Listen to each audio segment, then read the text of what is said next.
So if people stopped using cars and started using public transport, or carpooling became more of a buzzword, would that help, or it won't really make big difference? I think one thing that's exciting across the board is that we're seeing a lot of really talented people moving back to India to start companies. I was looking at maybe drones, but this is taking one step beyond that actually. Is there a checklist that you have that will help potential companies to say, okay, fine, Theia Ventures is a good partner for me? Yes. So we have 5 points on our checklist. One.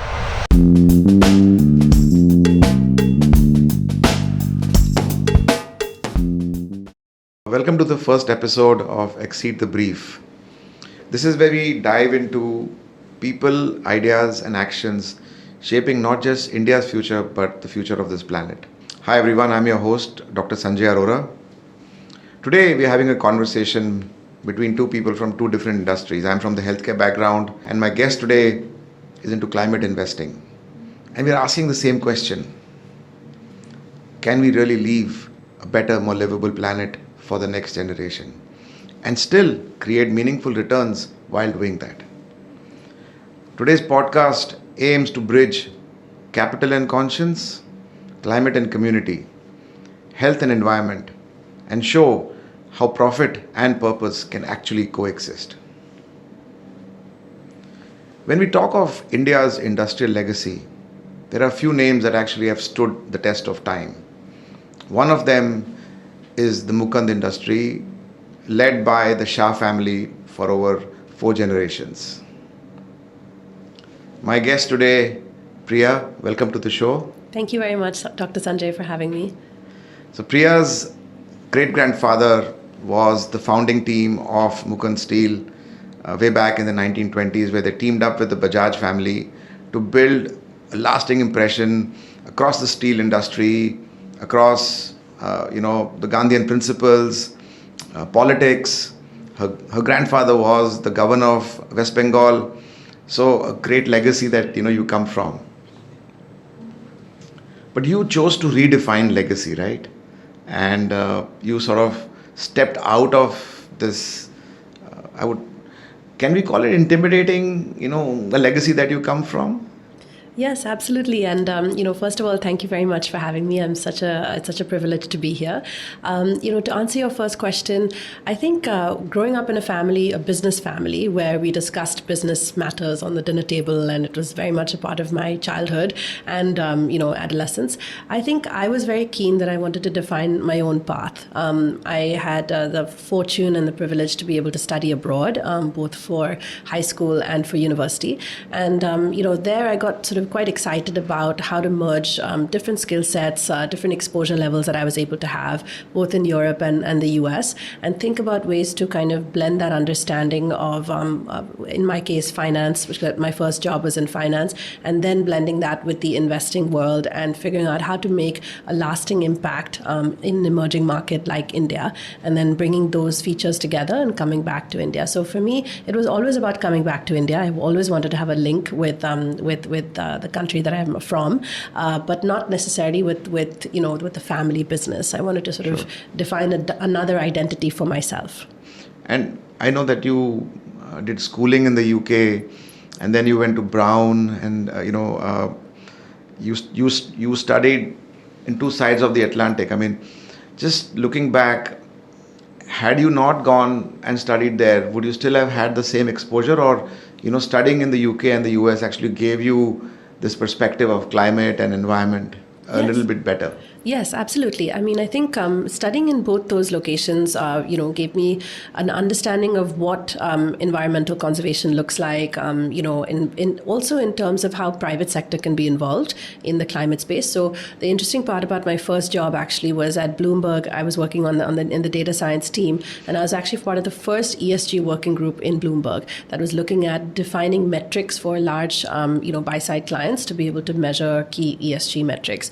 Now, that was obviously during the subprime mortgage crisis as well in 2007 and 8. Okay. So unfortunately, all the attention was on, solving that and Sure. the entire sort of financial crisis that ensued. So for us, I mean, the ESG working group was really important as a starting point, and then it eventually spun out to become New Energy Finance within Bloomberg, and then as a separate entity. So I've always sort of been a believer that the private sector can have that, I would say, accelerator impact on a lot of these environmental, social strands that are taking place across community action. And there is collective action involved, but it's much more effective when you have real dollars in place, and Sure. it can be sort of fueled into something more substantial. I guess so, setting the framework for starting your fund in a way also happened in those early days. The discipline that you spoke about, the governance, things like that also probably helped.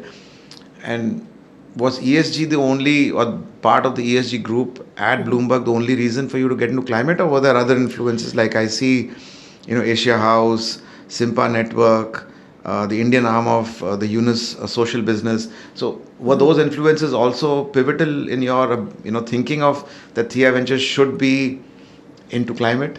Yes, absolutely. So I think the ESG working group was a beginning, and that was sort of, almost like a top-down approach, because I was outside India looking in, or outside the emerging markets looking in, and looking mainly at data and mainly at, large clientele that are multinationals. How did they measure their ESG and disclose it within their annual financial statements, etc. And also think about it when they think about long-term value investing. But as I sort of moved back to London, and I sort of thought about, so I did my MBA at Cambridge, and while I was there, I worked at the UK government's development finance institution, which is British International Investment.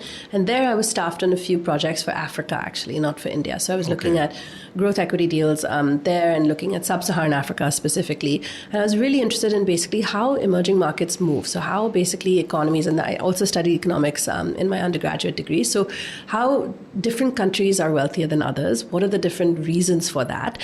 What role does the sort of, I would say, kind of young and early startups play in that? How do companies grow from SME to larger, to be basically being publicly listed? What role do family businesses play? So, and it was different for, obviously all the countries I was looking at within Africa, and we were looking mainly at the food processing sector, where we're doing sector scans and developing good opportunities, lenses for that. So that's when I decided that, moving to India and actually doing this in the country that I'm from, where I have a great network and the ability to actually go down deeper, would be a much better fit for someone like me. So I took the decision after business school to move back to India.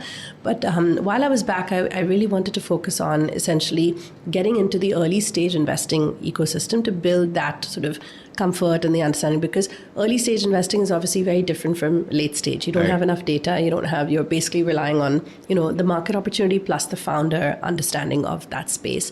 So I would say the combination of essentially working across these impact funds, Acumen Fund and Yunus Fund, in, renewable energy deals, as well as mobility deals, as well as, waste management, etc., as well as essentially getting renewable energy operating experience as well. Right.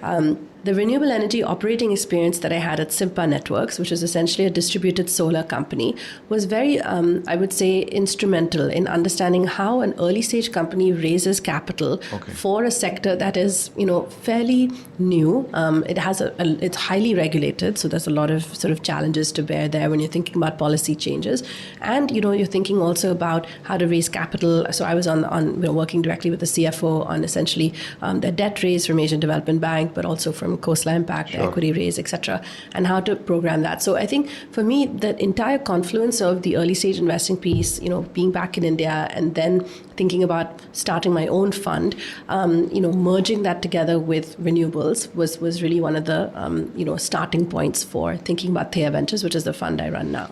What were the reasons why you chose early stage? I mean, did you have some qualities that you felt resonated better with early stage investing than maybe slightly later stage investing? Yeah, absolutely. So I think a couple of reasons. One was just that I really enjoy working with founders. So the more the earlier rather that you go, the more contact, the more sort of ability to shape, mentor, and think about how to grow that particular type of business. And that was a really big mover for me in terms of the needle. So I would love to, and all my early stage experiences at Acumen or at Yunus, etc., worked very closely with the founder on, setting up their business plan, not just on on, the strategic aspect of it, but how to actually set up good governance, coming back to the fact of having my first job in a highly sort of, I would say pedigreed institution. So making sure that these sort of controls are put in place, making sure the product roadmap was in place, how to sort of think about customer and go-to-market strategy, etc., and differentiation on product. And that's what I found exciting about, the business building part, as opposed to a growth stage business where the business is obviously already on the right track. They've already reached product market fit, and also you have less contact with the founding team because they're too busy sort of, managing the various verticals of the business, and you're most likely as a growth investor dealing either with the IR team or, the sort of finance team, etc. So that was one big piece. The second big piece was, as an early stage investor, you are investing in markets or trends that are yet to be developed, which I found really exciting. So whether it's 2 years or 3 years out, there are lots of themes that we invest in our fund that are not mainstream at all, but will become mainstream. And I can share a few examples. So one of them is essentially an urban aircraft, or rather an urban air mobility company called Sarla Aviation, which is now in our portfolio. What they do is they build electric air taxis, which are essentially passenger drones that do vertical takeoff and landing from one part of the city. Passenger drones, yes. So from one part of the city to another. And the company is, in the early stages of building this out. The team actually moved back to India from Europe. So one of them is Indian, one of them is actually German. They worked at Lilium Aviation. The other member worked at Joby Aviation in the US. And they're building these air taxis to basically rival helicopters as well as, regular public transport. And so the main hurdle, obviously, that they're going to face is regulatory. They need to get all their certifications from the aviation ministry. But it's one of those bets that we took in 2024, early 2024, when no one was really looking at the space. And we took that sort of plunge, and we really believed in the team. We saw the market kind of, imminently there in terms of $1 billion market opportunity. And then we sort of invested. And then, the company's now raised a further sort of $10 million.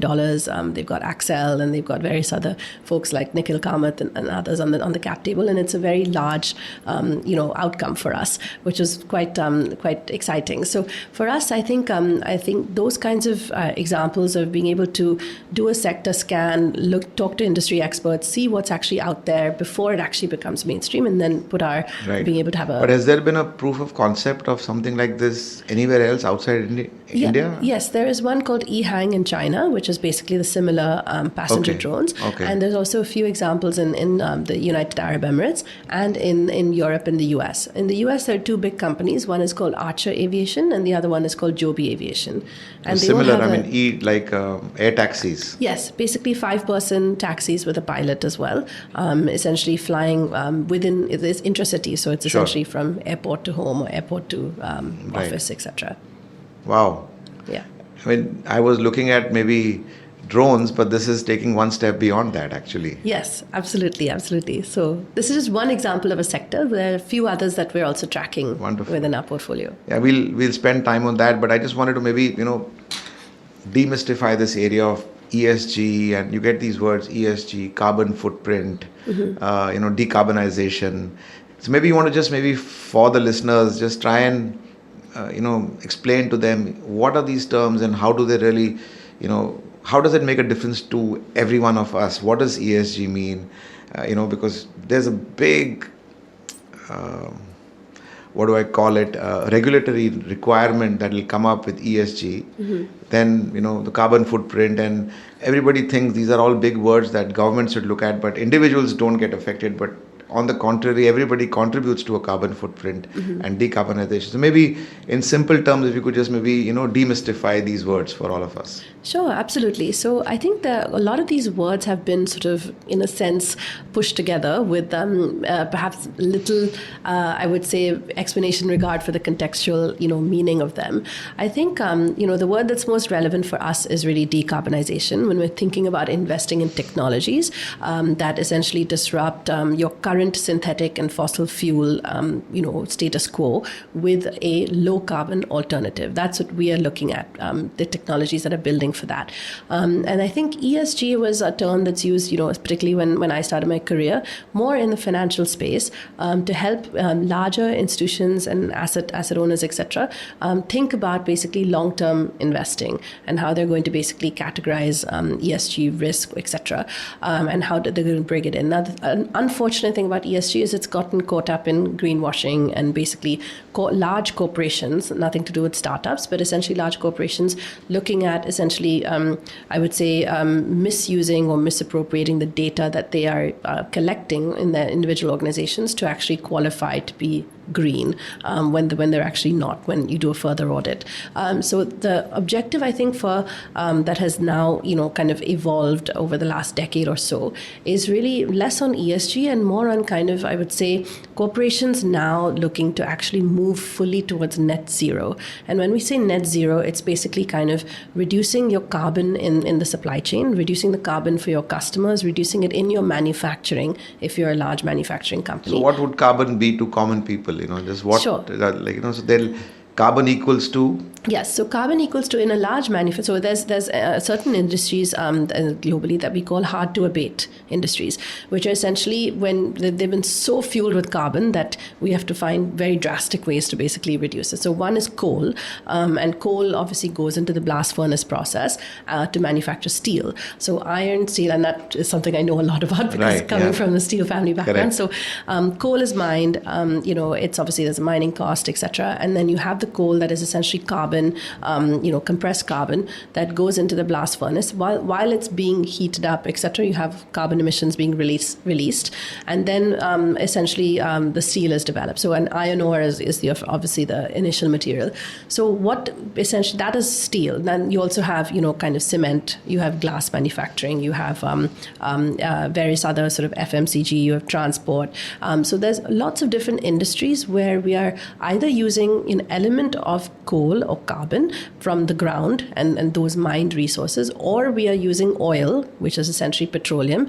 That petroleum is coming from essentially those sort of carbon elements, right, which are there, and those are essentially going into fueling either oil-based products, which are essentially synthetics, so your plastics and various forms of plastics, and even in textiles where you have like polyester, acrylic, etc. So we live in a world which is fueled essentially by petroleum. That's why it's called fossil fuels. Exactly, fossil fuels. So carbon, oil. Exactly, carbon and oil together, the solid form of carbon and the liquid form of oil, and then the oil is used for further solid forms. So that's why multiple industries, I would say, which are all interconnected and which we as consumers use unthinkingly, are all kind of using carbon, and slowly but surely the entire sort of I would say natural ecosystem is undergoing a lot of disruption because of the wastage that's caused by wasting oil products, not sort of disposing of them correctly, but also kind of I would say the atmosphere that is getting continually polluted by carbon emissions, because when you're actually burning it. Right. So this essentially obviously has been proven, for many scientists, etc. And there was a United Nations, intergovernmental report, IPCC report that came out, I think several years in a row from 2020, showing that we're actually in danger of breaching 2 degrees Celsius, which is 2 degrees higher than what we were about 100 years ago, about 150 years ago. The atmospheric temperature. Exactly, from the atmospheric temperature. That's what we call global warming, so to say. Yes, but there will be actually multiple tipping points. So the thing is that it's not just a gentle 2-degree rise and then, we'll feel the effect later. Correct. It will actually be, extremely. So if one particular ecosystem collapses, for example, if the Amazon collapses, or if the tundra, melts, or if there is certain kind of, disruption across the forest layer, there will be a huge effect on an unrelated part of the globe. For example, when you have hurricanes, you have heat waves, you have tsunamis, etc. And those tipping points are what scientists are really afraid of. And, isn't that already happening? I mean, I remember I was fortunate enough to travel to Antarctica. Mm-hmm. This was February in 22, and people who've been going there regularly said the amount of ice is becoming thinner and thinner with each passing year, I think polar bears in the north, again, depleted with ice. So it's already happening in a way, right? What you're saying. Yes, it is, but it will happen in much more, I think, drastic terms, and where we would actually be noticing this effect across our living environments.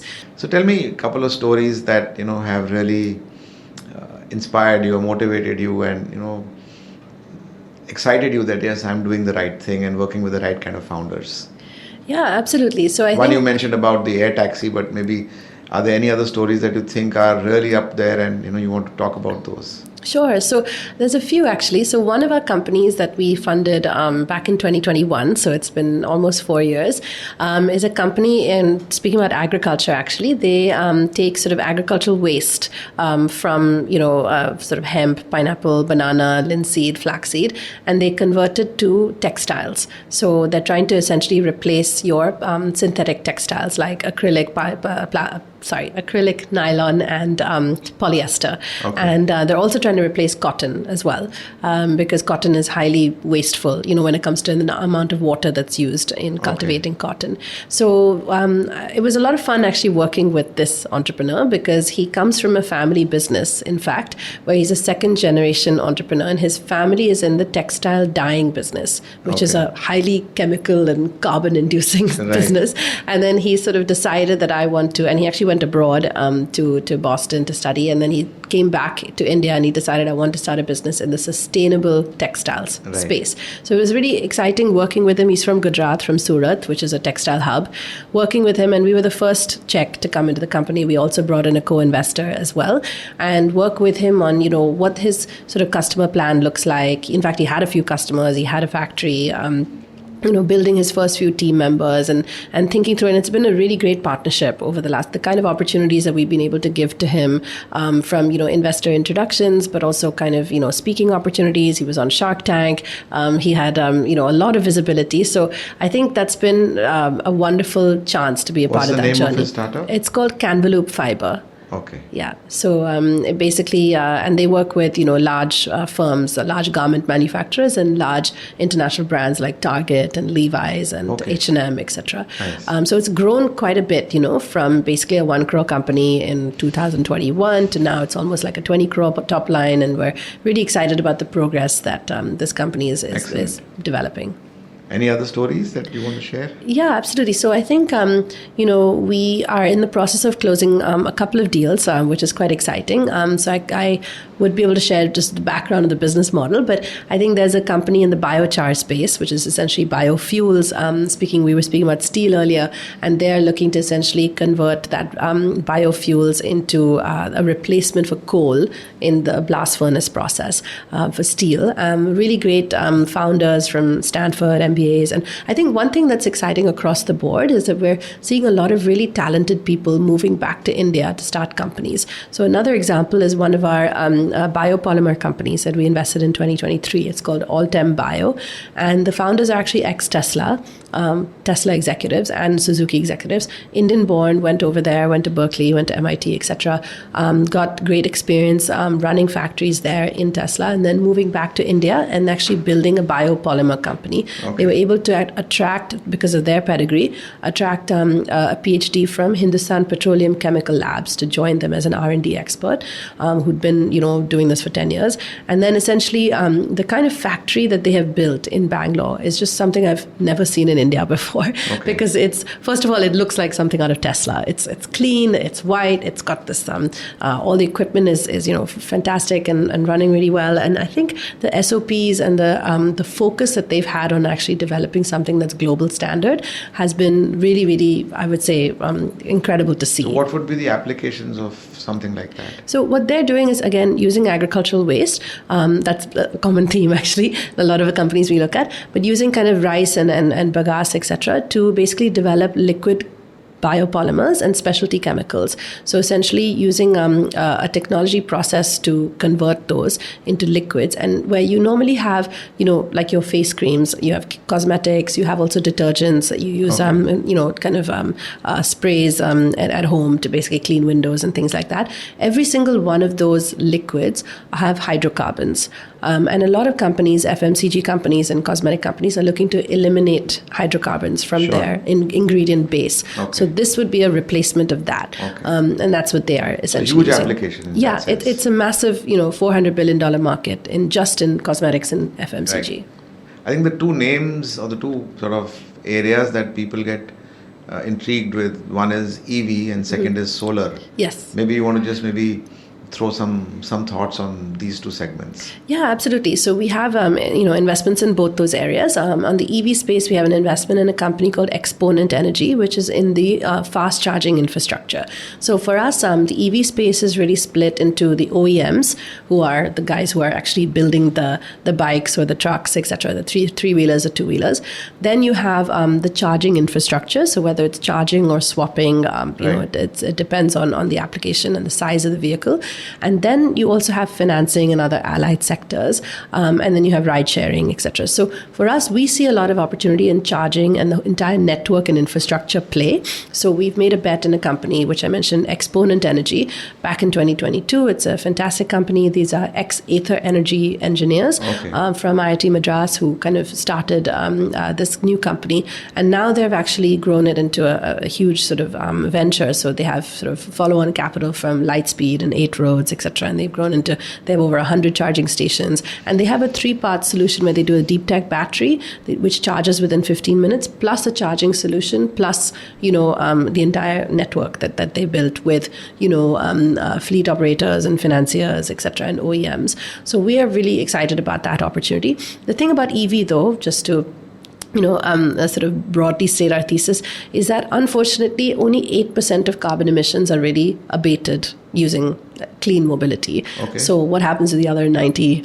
yeah, exactly, 92. So the idea is probably, I would say, for us, EV and solar and the entire sort of grid applications, of which we have many bets, will probably be one part of our strategy at Theia Ventures. But mostly we're looking at more nascent sectors where we can be a little bit more disruptive in the energy usage and in basically the displacement of carbon emissions. So one big area is industry, which I mentioned. So steel and, sort of cement, etc. Another big area that we see within industry is really wastewater recovery, energy efficiency, and other types of carbon removal. And then the third big area is really agri, biotech, circular economy, etc.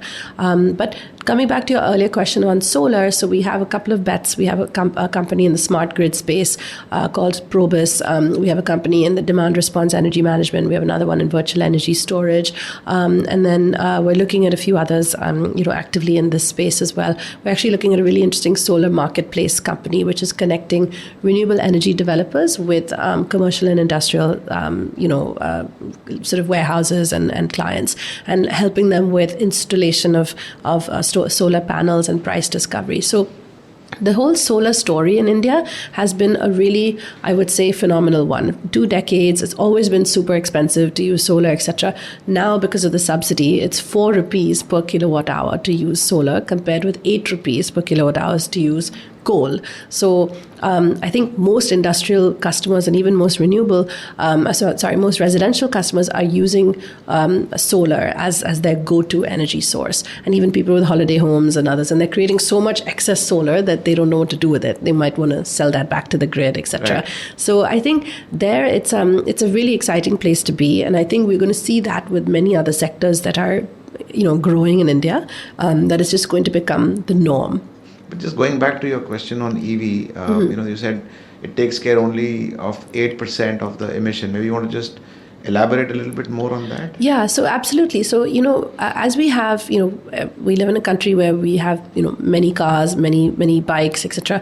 The point is that the amount of fossil fuel that is actually being utilized in these individual vehicles and collectively as fleets is actually not as high as what you would use in a power generation facility or in a large industrial hub. So that's mainly a quantity volume piece as well. But so if people stopped using cars and started using public transport or carpooling became more of a buzzword, Yeah. would that help, or it won't really make big difference? It would help, I think, but the really big movers in the entire energy transition are the big corporations, and especially the big manufacturing corporations. Okay. And so I think in terms of awareness, etc. I mean, folks like Amazon, Flipkart, etc. They use a huge number of vehicles on the road constantly. So and I think the Indian government has made a great sort of step forward by mandating all fleets to become electric in the next 5 years. Okay. So that's a really big push. But the problem is, I think that it's not going to be enough if just they set that example. Sure. We have to have the large conglomerates, like the Adanis or the Reliance or the JSWs, and who are actually very progressive in moving towards an entire All of them renewable are? energy. Yes, all of them have very strong sort of motivations, or rather, even they've invested in renewable energy plants, utility scale solar, hydrogen cell gigafactories, etc. Eventually, when you close the fund, how many companies do you want to be part of? 18 companies. 18. Yeah. Okay. So that's roughly 6 a year because we have a 3-year investment period. From a healthcare perspective, there are two things that I'm particularly passionate about. One is, how do we make sure every Indian has access to safe drinking water? Mm-hmm. And how does every Indian have access to good sanitation? Mm-hmm. Anybody working in these spaces to make sure that, there is clean water for everyone to drink? Yes, absolutely. So there are plenty of water tech companies that are working. There's a company, also the sort of companies that are more social impact oriented in nature. So there's a company called Janajal, which is in the water vending machine space. There's also the Nandi Foundation has, I think, supported various companies within water. And I think, when we're thinking about water, we think about it more from industrial wastewater usage. So, technologies that can actually look at, I would say, water tanks, sewage tanks, and then think about how to actually efficiently clean those sewage tanks so that they can be recycled back into the same operations. Right. So, certainly, water is one of those commodities. It's not really a commodity, it's actually a scarcity now, that is becoming so important, I would say, because we have shortages everywhere, to be able to preserve. And so having that, as an essential good for 1.4 billion people that live here in this country is really, really paramount. So I would say that certainly there are organizations doing this. Many of them are, non-profit foundations, etc., on the sort of, residential front. But then there are also a lot of technology companies that are actively working on this on the industrial front as well. I don't believe in the next series of questions, but my team was very keen that I ask you this, that investing is sort of a man's world. How does a woman fit into that? And most funds, and so my sister who heads the family office, and she and you are good friends, always feels that when she walks into a room, maybe less than 5% of the audience will be women, majority are men. What are your thoughts on being a woman in the sort of investment man's world? Is that, I don't believe that, but I would love to hear your thoughts on that. Yeah, absolutely. I think it is sort of stacked up against women, mostly. I would say when we're thinking, I do think so from a majority perspective, I think first impressions are really important, right? So I think someone like me, when I do walk into rooms, there is sort of this subjectivity that comes into place that, she might not be as experienced as she looks, etc. So I think the sort of weaponization of that in my experience more age has been, and not gender, right? It's a bit of both. I would say it's a bit of both. It depends on the audience, but I think the what I've learned in the past is just to sort of come prepared to these kinds of situations and be able to sort of counteract what the sort of the observer is saying or sort of proposing with facts, with sort of the relevant kind of subject matter expertise and domain expertise. And I do think the nice thing about the investing world in India is that there's great communities that have been created for women. So there's a women in investing community. There's also women in PE, women in VC. So there's a lot of friends and comrades that I have developed personally over the last 8 years or so of being in this space, that have really kind of been great sort of sounding boards and I would say great champions for other women in the space, which is always helpful. Yeah, I mean somehow I I don't think there should be a gender bias, but if you say so, Yeah, no, I I'll appreciate leave it that to very that. much. Yeah, well, I also don't think so. And I have two boys. I mean, I have two sons, and I'm also trying to teach them about gender bias from that perspective. Absolutely, absolutely. How does your family look at this? That you came from such a large legacy. Your husband is in fintech, and so what's their thought about Theia Ventures and the space that you are in? Yeah, I think they're really excited. I think they're really excited to see me, putting my energy and efforts into the space and into building a lasting organization. And for me, it's obviously about the investing and about the strategy of the fund, but also it's about building a really solid organization that's built on transparency, black and white, clear governance. That's really important. And one of the things in early stage investing, particularly, is to watch out for some of those gray areas, and particularly in a country like India, as we have in all emerging markets, there are governance issues, there are people who cut corners, etc. So I'm very proud of the fact that we are a firm that doesn't really stand for that, and that Sure. we try to focus our energies on investing in really, really strong, I would say high integrity people. Yes. In fact, I was going to ask you this question that, you seem like a very gentle person. How do you hold your investee companies accountable, because sometimes you find people to be very, strict, but Yeah. you don't seem like that. You seem like a very gentle person. How's that played out, with investee companies? Yeah, so the answer to that is I'm not actually that gentle. Okay. So in a I should ask negotiation your or husband, your kids maybe. yeah, possibly. No, in a negotiation or point of conflict, etc., I pretty much hold my ground, and I'm also someone who stays by the letter of the law. So I if something is written down and they're clearly wanting to kind of push back on it, it's not something that I would allow for. So I'd rather just let a deal go if there's too much pushback on Sure. that respect. I think I've demonstrated that because we take board positions in all our companies, and we're very much involved on the monthly operational, kind of tracking, etc. So our investee companies are, in fact, they hold us with a pretty high regard when it comes to our knowledge and our industry sort of connections and our overall exposure. So that I wouldn't see a situation where we've had a head-on conflict with a company, but it's part of the journey. I think over the next Typically, how much do 7 you years. hold? We hold about 10 to 15%. Okay. But you insist on a board seat. Yes. That's mainly for governance purposes and reporting. Any tough situations that you think, you reflect back, yeah, I did a great job there? Yeah, so I think with some of the companies, we've had to really sort of negotiate with them on hiring, right? So some of them just, they don't want to hire C-level talent, and they really need it because some of these founders think I can roll up my sleeves and do the entire job of 5 people myself. Sure. But actually, we've had to push them to, thinking about those various positions and thinking about the right kind of skill sets for them. So those have been a little tough conversations. Obviously there have been situations when companies have pivoted and we've not been able to help them, adequately with the next pivot and the one after that. So sometimes they've lost their way strategically. Sure. So when you are looking for people to be part of Theia Ventures, or Theia Ventures looking to be part of, is there a checklist that you have that will help potential companies to say, okay, fine, Theia Ventures is a good partner for me? Yes. So we have 5 points on our checklist. One is essentially that the founders have to have some experience of working in this sector. Okay. So there should be some understanding, some sales, and some, kind of, I would say, technical skills to build a product for this sector.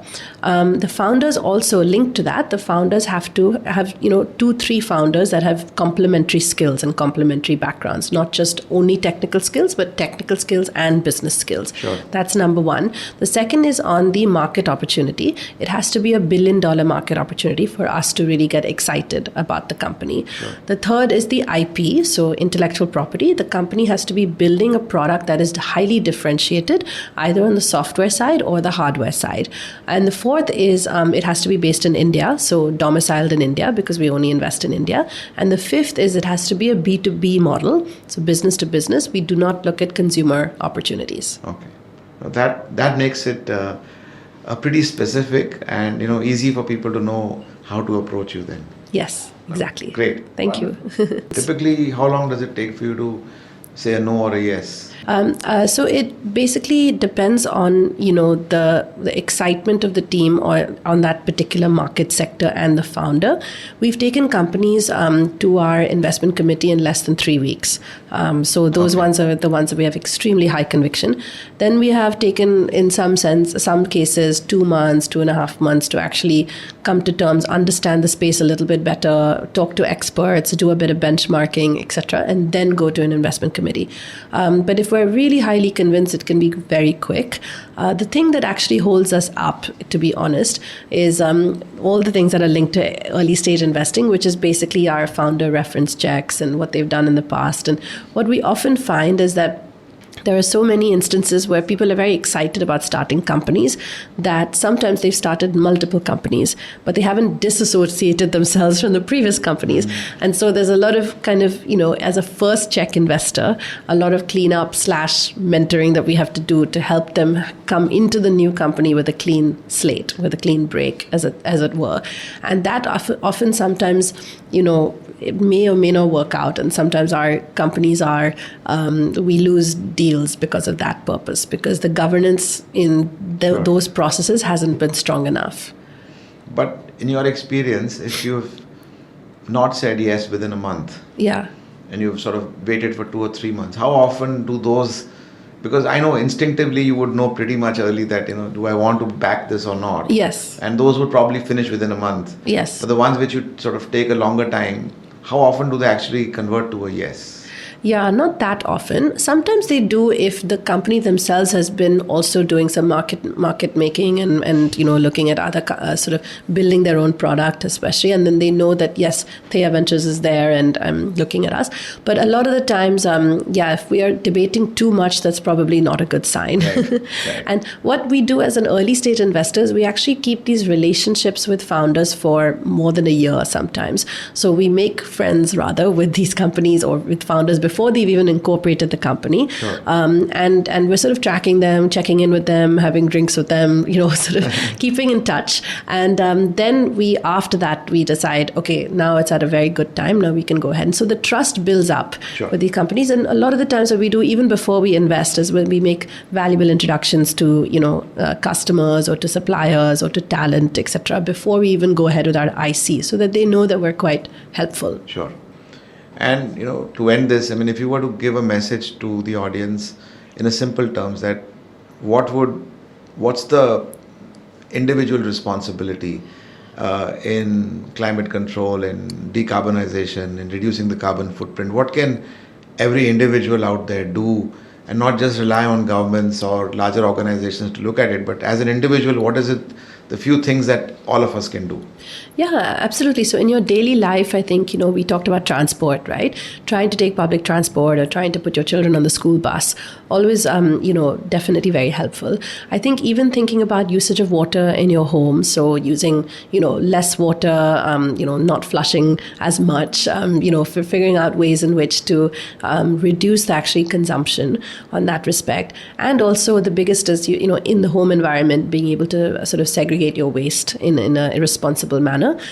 So whether it's plastics or whether it's wet waste, etc., and figuring out ways in which to teach the next generation the importance of doing that and to utilize less plastics, less synthetics in your overall consumption patterns, whether it's the ingredient based or whether it's actually using cardboard or paper, etc., instead Sure. of. So those are the kinds of things, and just being aware and about habits, good habits, and ways in which that can translate forward. And I think just to end, you have a podcast series called Unheated. Yes. And I'm hoping that after this conversation, we help in reducing the heat on the planet, and all of us remaining cooler. Yes. Without air conditioning. Yes. Maybe drinking enough water, not too much, not too less. Cleaner water. Managing our waste better. Yes. These are all small things and small steps that all of us can do to make this planet more sustainable. So thank you so much, Priya, for taking out time to speak to me today. Thank you so much, Dr. Sanjay. It was a pleasure. Thank you. Thank you. So there you heard it, guys. We are a ticking time bomb, if I can call it that. our planet is heating up. All of us are heating up. I think we all need to cool down. We all need to make sure that not just us, but our environment is cooler as well. So make sure that you consume wisely, you travel wisely, you eat wisely, you buy wisely, because you might survive, but the next generation will need that from you. So keep that in mind. Good luck and stay healthy.